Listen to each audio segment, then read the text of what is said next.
Vamos para a segunda mensagem de uma série que nós estamos falando sobre adoração. A série se chama Todo o Nosso Ser. E hoje nós vamos falar um pouco sobre um clamor, o nosso clamor. A primeira mensagem da série foi a nossa essência. Quantos estavam aqui sábado passado? Foi surreal, né? O que Deus fez no nosso meio. Foi uma presença mesmo assim, palpável da glória, do poder dele. E eu creio que a gente vai viver isso mesmo como uma cultura aqui no nosso meio.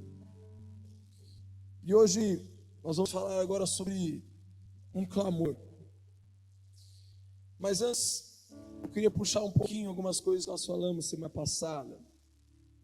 Quando a gente falou da nossa essência, nós falamos que Deus nos criou para que a gente pudesse corresponder com adoração. A nossa essência é adorar a Deus.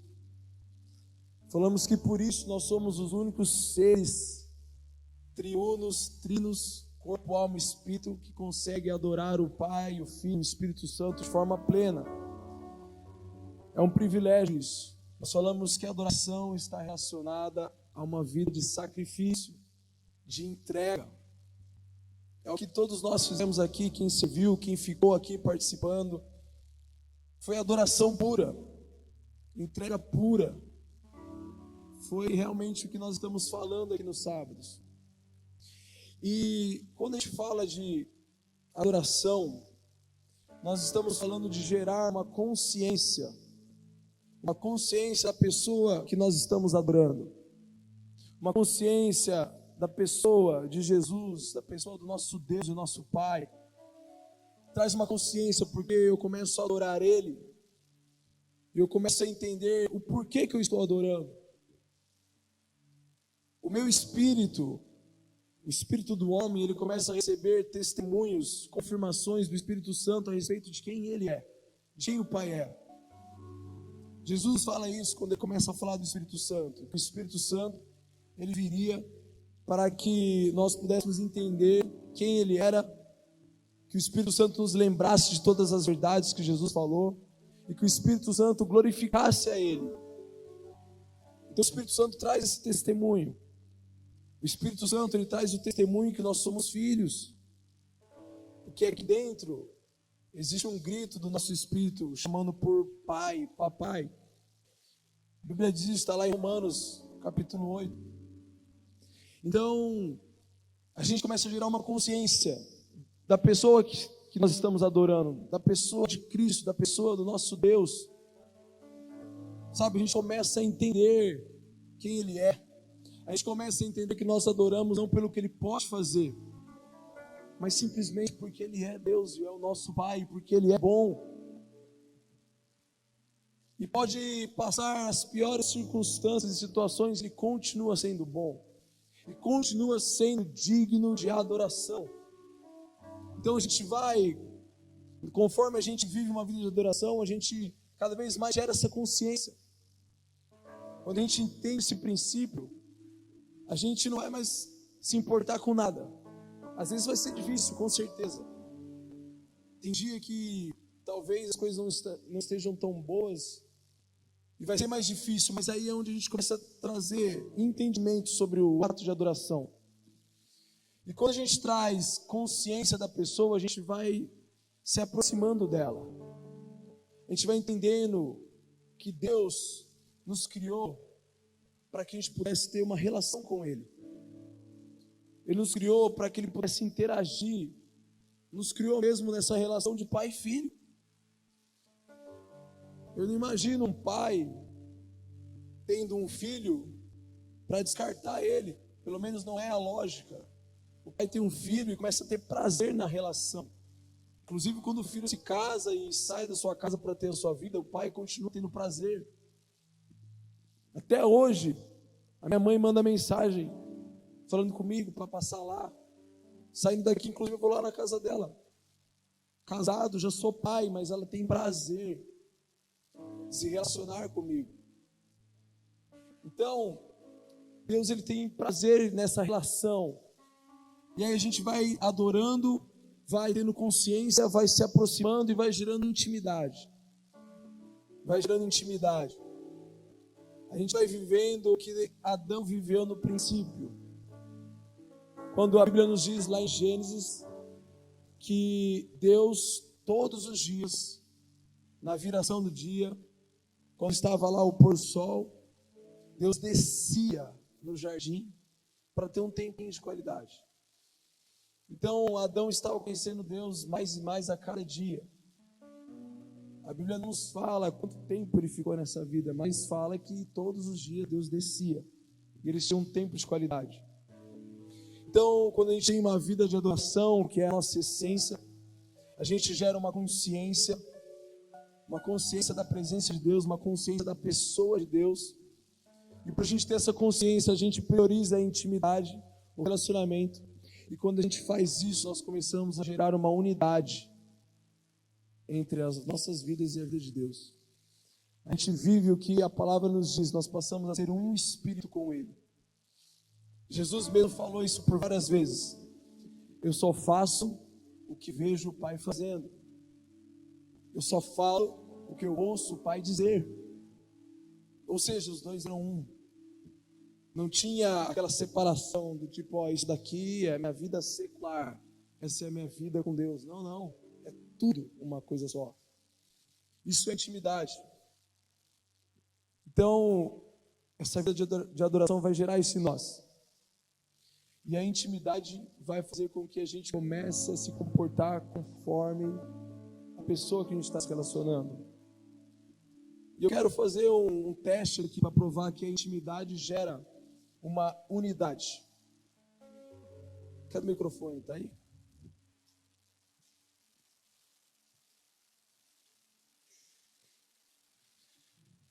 Deixa eu ver aqui. Eu vou começar, já que tem um casal na minha frente aqui. O David, chega aí, pega o microfone aqui. Vê se está funcionando. Está funcionando já? Tem que ligar? Ou liga aí. Agora está. Quanto tempo você está com a Bianca? Não de casado. Tem 3 anos. 3 anos. Quanto tempo de casado? 2 anos. 2 anos. Vocês têm intimidade? Certo. Agora eu vou pegar a firme em Bianca. Está preparado? David, qual é o hobby que a Bianca mais gosta de fazer? Ou um dos, vai, às vezes mais de um, pelo menos um que ela curte fazer. Um hobby, alguma coisa, um lazer. Mano, não vai me complicar, cara. Fiz isso para te dar uns créditos aqui hoje. Você está acabando comigo. Pelo amor de Deus, me ajuda, vai. Então chuta. Vai que você consegue. Deus vai trazer misericórdia, revelação, Espírito Santo. Revela, palavra de conhecimento. Eu sei que ela assiste muito podcast. Podcast. Mas ela assiste muito podcast de pessoas, tipo, pessoas meio religiosas, né? Sim. Eu gosto de assistir bastante esse tipo. Tá assistindo uma TV. Eu vejo ela assistindo alguma coisa. Podcast. É verdade, é um dos seus hobbies preferidos. É. Pode começar a piorar então, essa daí pô, é mais fácil. Cara, um prato de comida que ela curte pra caramba.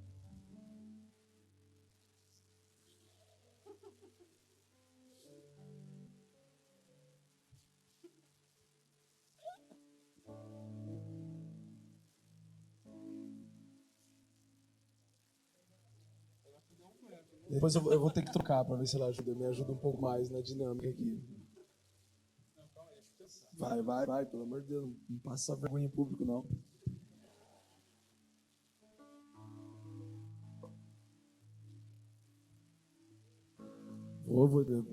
Nossa, agora você vai ser moerada mesmo. Pelo amor de Deus, me ajuda. O dele é fundo mediano. E aí? Acertou? Na lata? Você quer responder a primeira já para dar uma humilhadinha? Já um hobby dele também que ele curte pra caramba. Eu sei, não sei se é um dos, mas... Agora de orar e cinema. Cinema. Skate também ou não? Acho que vou deixar a Bianca aqui, mano. Acho que a dinâmica vai ficar melhor com ela. Tá. Bianca, tem alguma coisa que você aprendeu com o David, que você não tinha na sua vida e que hoje você pratica algum hábito, alguma coisa, assim, que você viu no David e falou, pô, isso daqui é muito legal, alguma disciplina, alguma coisa que você adotou depois de andar com ele?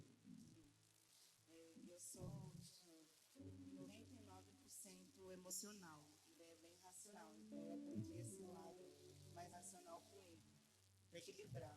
Entendi. Então hoje isso agregou na sua vida. Tá bom, já vamos aplaudir o casal, senão o David vai ficar sem graça aqui.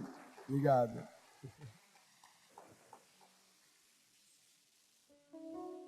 Por que eu peguei esse exemplo? Para mostrar, o David quase não me ajudou aqui, mas que a intimidade gera isso, essa unidade de conhecimento, inclusive a Bianca falou, unidade até de práticas.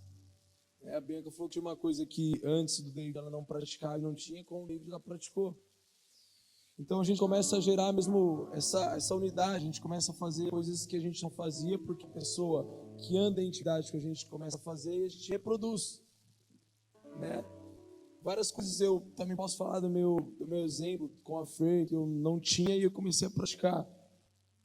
Eu sempre tive muita dificuldade de me expressar as minhas emoções, porque lá em casa, o meu relacionamento com os meus pais e os meus irmãos, nós somos em 3 homens, e meu pai teve filho muito cedo, então era quase tudo 4 homens em casa, jogando bola, e era quase que amigo. Então a gente não tinha aquelas demonstrações de afeto, de abraçar, beijar, não tinha isso.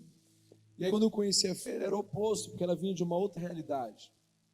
O dela era de conversar, sentar com o pai, sentar com a mãe, beijar a irmã, beijar irmão e falar que ama. E para mim isso era uma realidade muito distante. Só que quando a gente começou a namorar, e eu comecei a olhar ela fazendo isso, inclusive ela fazendo também em relação a mim, demonstrando o seu amor, cara, é bom demais. O amor, ele é irresistível, as demonstrações de amor. Só que eu ainda tinha dificuldade, aí conforme o tempo, conforme a nossa vida em caminhada de intimidade, eu comecei a aprender, olhando e recebendo. E aí hoje, por exemplo, no meu relacionamento com o Davi é totalmente diferente.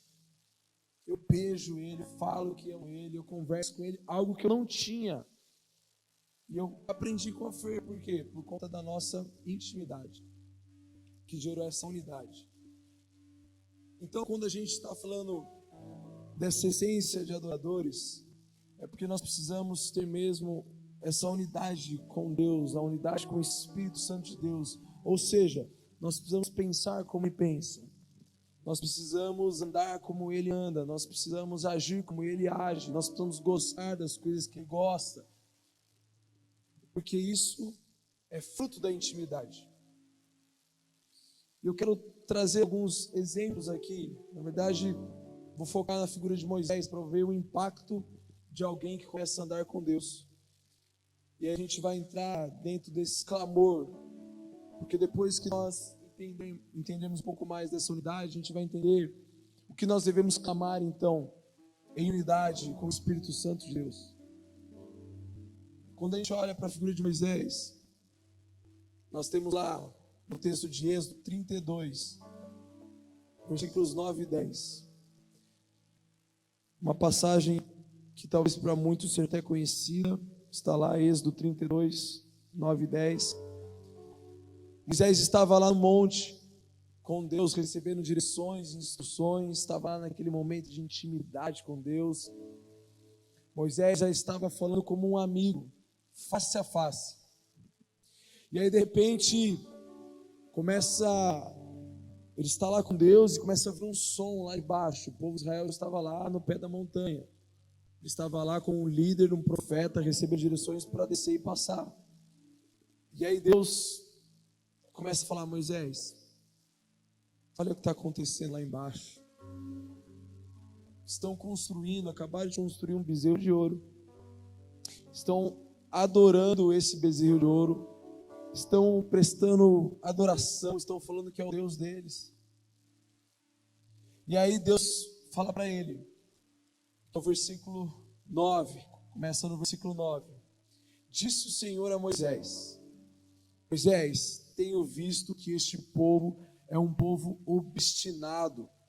Deixe-me agora, dá uma licencinha aí, Moisés, vai lá prontinho, para que a minha ira se acenda contra eles e eu os destrua. Depois farei de você uma grande nação. Imagina você ouvindo isso de Deus. Sinceramente, o que você faria? O que você faria, Pedrão? Tipo assim, Deus falasse para você, ó, eu vou destruir essa nação. Se Deus chegasse para você e falasse assim, Pedrão, tá vendo os jovens de Bauru? Tá vendo aí essas baladas? Tá vendo aqui ó, essas raves? Tá vendo esses pontos de droga, essas bocas? Tá vendo esses jovens perdidos?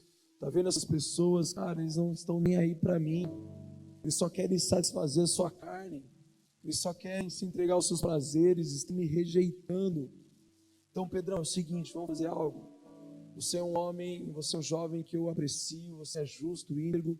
Então, dá uma licencinha aí que a minha ira vai descer sobre todos os jovens de Bauru. Eu vou exterminar eles. Mas de você eu farei uma grande nação. De você eu vou construir mesmo um legado, uma geração. O que você falaria para Deus? É? Difícil, né?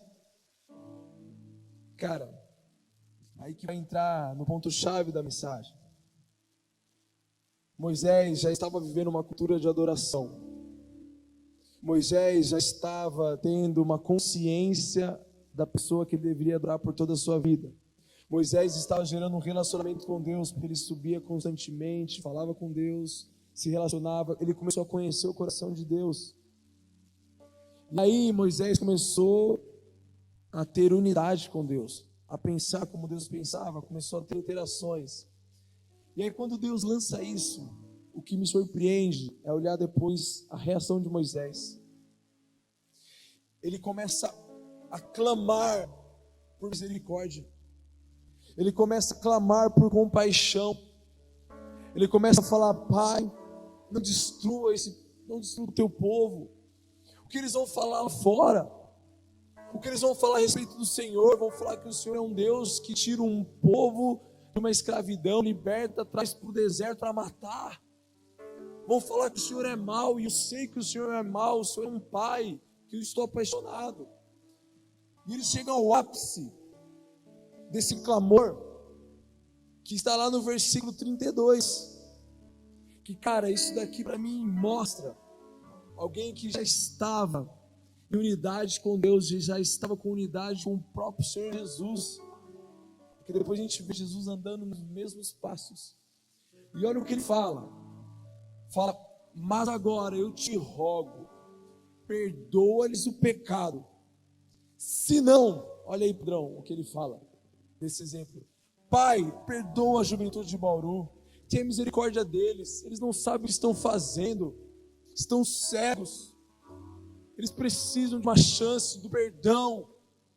Mas se o Senhor não quiser fazer, olha o que ele fala, cara, isso é muito forte. Risca do teu livro o meu nome. Pode riscar do teu livro que escreveste. Ele já está falando do livro da vida. Cara, isso é muito forte. Porque pensa comigo, Moisés estava falando com quem? Com Deus. Moisés não podia dar aquela enganadinha. Sabe quando no namoro, às vezes você quer fazer gracinha pro namorado, e você fala assim, então, a gente está brigando muito, eu acho que eu vou terminar com você. Só para dar um desespero nele, ele vira atrás, não faça isso. Não, acho que a gente vai terminar. Eu quero pensar, dá um tempo. Tá? Eu acho que a gente vai terminar. Aí você sai, aí passa um tempinho, liga, não, tá bom, vamos voltar. Não dá para dar esse facão em Deus ali. Não dá para dar aquela trocada nele ali e falar, opa, não é mentira, é brincadeira. Ele falou, tipo assim, se Deus fala, tudo bem, tá arriscado. Ele não sabia. Ele simplesmente estava queimando de compaixão pelos seus irmãos. Ele simplesmente estava reproduzindo sem saber as características de Jesus, porque Jesus ele morreu pelos pecadores. Sem saber, mas por Moisés estar tão conectado com Deus, ele já estava sendo um com ele. Ele já estava fazendo o mesmo papel de Jesus ali. Não, põe o meu então. Põe o meu nome então, não faça isso. Cara, essa é a essência de um adorador e esse é o clamor de um adorador. Quando ele começa a olhar para aqueles que estão se perdendo, aqueles que estão distantes, e ele começa a fazer algo a respeito disso, inclusive colocando a sua própria vida à disposição. Porque depois disso, Deus olha para esse coração e por causa de Moisés, Bíblia fala que Deus se arrepende, Deus não extermina, Deus muda. Olha o nível de intimidade. Porque Deus estava vendo o coração, ele entendeu. Consegui gerar alguém em unidade comigo aqui nessa terra. Então, quando a gente começa a falar dessa série, a gente entra hoje para falar sobre um clamor, eu queria inspirar você a viver uma vida de adoração, para que você tenha intimidade com Deus, para que você seja um, e para que você clame do mesmo jeito que Moisés clamou. Que você faça algo para que essa realidade mude. Que você ofereça mesmo sua vida em sacrifício por isso. Vai custar. Mas a gente não pode olhar para essa realidade e ficar só falando, ai, que triste. A gente tem que fazer algo. Precisamos fazer algo. Nós somos o sal da cidade de Bauru. Não dá para ficar olhando e falar, nossa, está sem sabor, está horrível, sem tempero. Nós somos o tempero, a culpa é nossa. A responsabilidade da mudança é nossa. Então nós precisamos clamar ao Senhor e clamar pelos perdidos. Precisamos ter essa ousadia de Moisés de nos colocar na brecha e falar, Senhor, eu quero chorar por eles, eu quero clamar por eles, eu quero fazer algo por eles. Quero lutar pela vida deles. Quero me colocar na brecha. Eu quero fazer como o Spurgeon escreveu. Se eles estiverem decididos a ir para o inferno, que eles vão, mas tenham nas nossas mãos segurando os seus pés, as suas coxas, que a gente possa segurar os braços e que eles possam inclusive passar por cima dos nossos cadáveres, mas eu vou até o fim. A gente tem que perseverar e clamar mesmo pela essa juventude. A gente tem que clamar de verdade. A gente tem que clamar. Não é pecado nós pedirmos para que Deus nos abençoe. Não é pecado algum, é bíblico. Mas quando a gente só está pedindo, a gente está um pouco distante do que queimava no coração de Jesus. Jesus, ele é o autor e consumador da nossa fé. Jesus, ele é o nosso alvo de vida, é o nosso alvo, é o nosso exemplo. E Jesus passou 33 anos da vida dele, 3 anos de forma intensa, se doando por pessoas, se doando mesmo, deixando de comer para alimentar pessoas. Tantas vezes Jesus, ele intercedeu por vidas. Quando aquela mulher, aquela prostituta se lança aos pés dele, vem um monte de gente para executar o juízo. Porque de acordo com a lei, o adultério era punido com apedrejamento em público. Eles estavam para executar a lei. E ela vem clamando por misericórdia. Jesus poderia muito bem ali falar, essa é a sua sentença. Mas Jesus, movido por compaixão, por um amor sacrificial, ele se coloca diante dela e fala assim, tudo bem. Mas antes de vocês arremessarem, eu só quero saber, o primeiro que arremessar deve mostrar que não tem pecado. Então, quem não tem pecado, atire a primeira pedra. Quem não merece estar aqui com ela, talvez o seu pecado ainda não foi público, dela está público, mas o seu Deus está vendo. Então, se você não tem nada, pode apedrejar. E aí aqueles julgadores mostram que todos eram pecadores como ela. Porque se tivesse alguém com muita consciência e convicção da sua santidade, ele ia mandar uma pedra. Ninguém manda. Porque Jesus, ele se coloca diante do perdido e fala, olha, dá aqui as mãos. Vá e não peques mais. Mas ele se colocou, ele fez algo. Ele poderia ter ficado parado ali e falar, não posso fazer nada.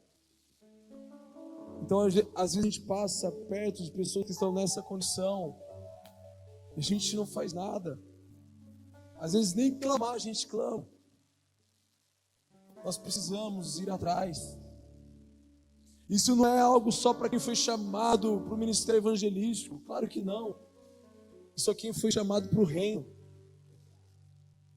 Que foi chamado para ser discípulo de Jesus e imitador de Jesus. Você tem que andar como Jesus andava. Amando vidas, se importando com vidas, fazendo algo diferente. Às vezes a gente quer, Vitão, beleza, estou saindo daqui, eu vou para balada. Cara, às vezes seria melhor você mandar um WhatsApp para o seu amigo que você sabe que não está bem, se conecta com ele ali, mais fácil. Porque às vezes vai lá na balada só porque cria um certo misticismo que só ali tem gente para o inferno. Às vezes nossos amigos que estão conectados, que têm a abertura para a gente falar, vai morrer no quarto. Hoje, mais uma vez, eu estava conversando com uma prima minha, lá de Pirajuí, que ela perdeu um amigo recentemente, acho que tem uns 4 meses, um jovem que cometeu suicídio lá em São Paulo, pulou de um prédio. E ela era muito próxima dele, ela é a prima dele, e ela começou a me falar umas coisas. Cara, aquilo começou a doer tanto no meu coração, já tinha doído. Porque ela falou, Vitor, é um negócio assustador. Ele premeditou tudo. Ele estava sofrendo faz tempo. A gente não sabia. Ele rescindiu o contrato de aluguel dele. Ele deixou uma carta com todas as informações, as coisas. E ele foi lá, subiu no último andar e se jogou.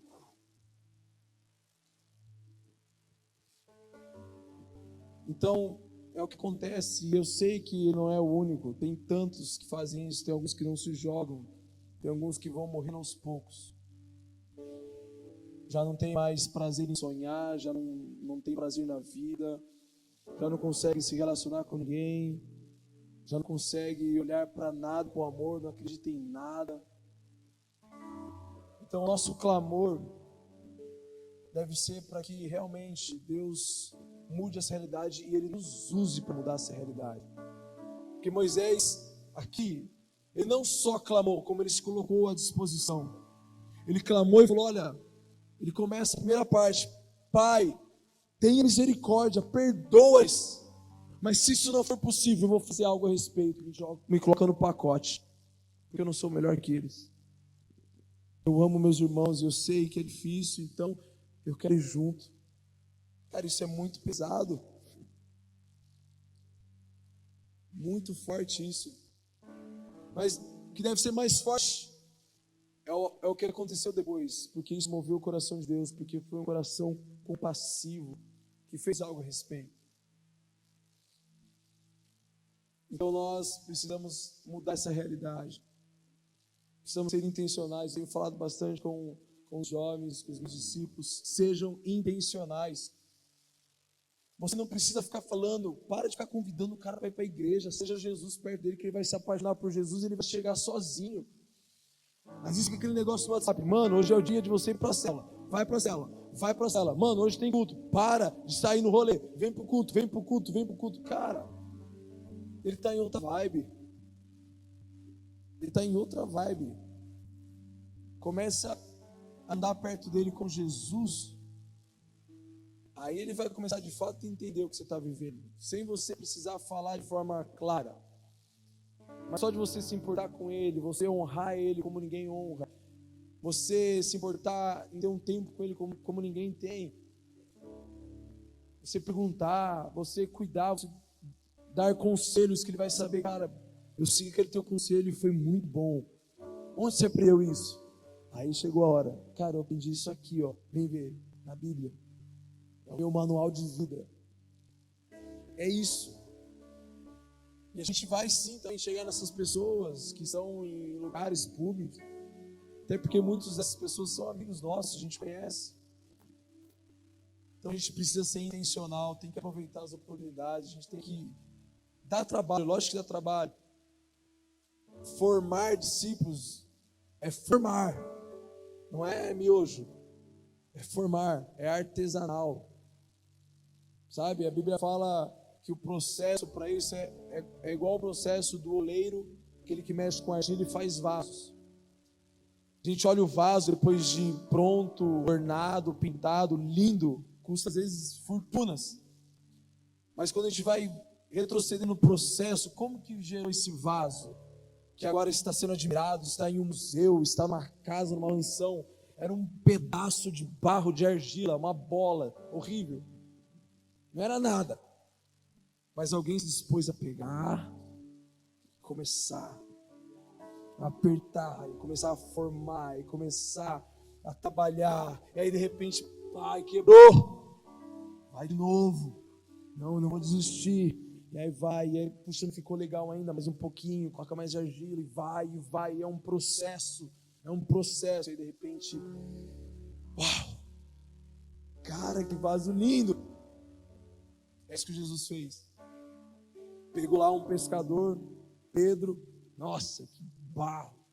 E vai, se torna o apóstolo Pedro, fundador da igreja. Ele vai lá e pega Paulo, perseguidor e tal, o cara que só queria pôr cristão na cadeia, um religioso, e vai. Pá. Se torna o grande apóstolo Paulo, implantador de igrejas, implantador de cultura. Assim vai. Essa mulher prostituta, Maria Madalena, Zaqueu, Mateus, o publicano, vários exemplos. Eu e você, que estamos aqui, nós éramos argilas, mas alguém de alguma forma, talvez os nossos pais, talvez um amigo, talvez os nossos avós, talvez um pastor, investiu em você, e você está aqui, um vaso lindo, maravilhoso, cheio da unção do Espírito. Mas nós éramos todos argila, e alguém investiu em nós. Quantas argilas estão lá?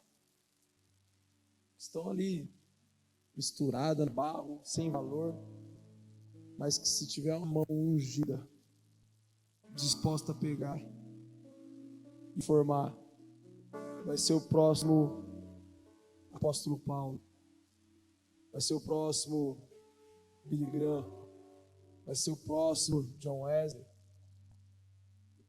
vai ser o próximo, e aí você pode pôr um nome que é uma referência para você.